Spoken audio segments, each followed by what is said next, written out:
আসসালামু আলাইকুম।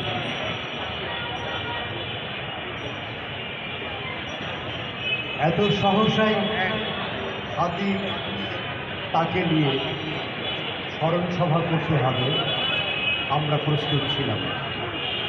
তবু নিশ্চয়ই এটি মহান আল্লাহ রাব্বুল আলামিনের মহাপরিকল্পনার অংশ। আমরা দোয়া করি আল্লাহ লক্ষ লক্ষ হাদিকে বাংলাদেশে প্রেরণ করবে এবং হাদিকে জান্নাত নসিব করে। আমি ছোট একটি কবিতা আবৃত্তি করব। কবি নয়ন আহমেদের লেখা প্রিয় ওসমান হাদি। হে বাংলাদেশ, তুমি গোলাপের মতো ফুটে ওঠো আর ছড়াও বিথারিত সৌরভ।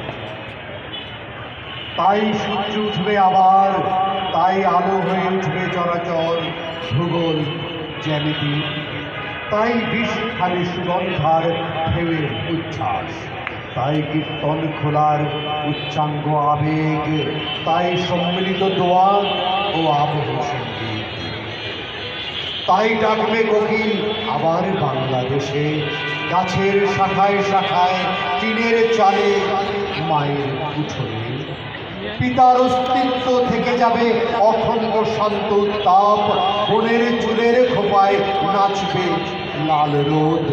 হঠাৎ হঠাৎ ভাইয়ের চোখ জুড়ে নিয়ে আসা অলস ঘুমের পাড়ে দেখা দেবে কত সম্ভাবনা। স্ত্রীর মতো দৃষ্টি নিয়ে রাত হয় এই দেশে, শিশুটির লাল জামা নিয়ে শিহরণ দেখা দেবে শুভ্র সকাল। নদী কিছু মেঘ মেলে দিয়ে হবে আরো বেগবান। বসন্তের সবুজ বাতাস বয়ে যাবে কোনো এক মধুর সন্ধ্যায়।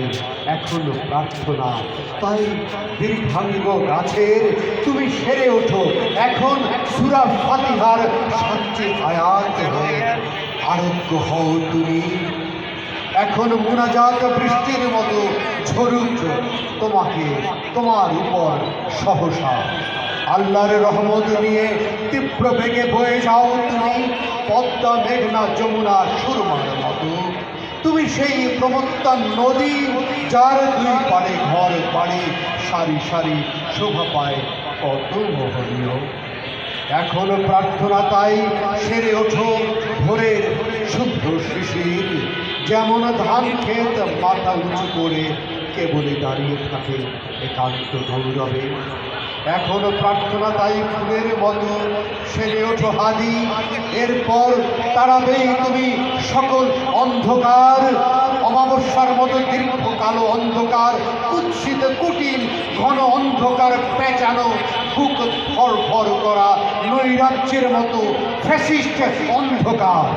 ওসমান হাদি, হে পুত্র আমার, আমার হাত পা চোখ মুখ হৃৎপিণ্ড আমার তোমার জন্য অপেক্ষা করে আছে।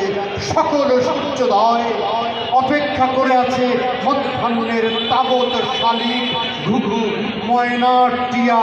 গ্রীষ্ম বর্ষা শরৎ হেমন্ত শীত এবং সমগ্র বাংলাদেশ।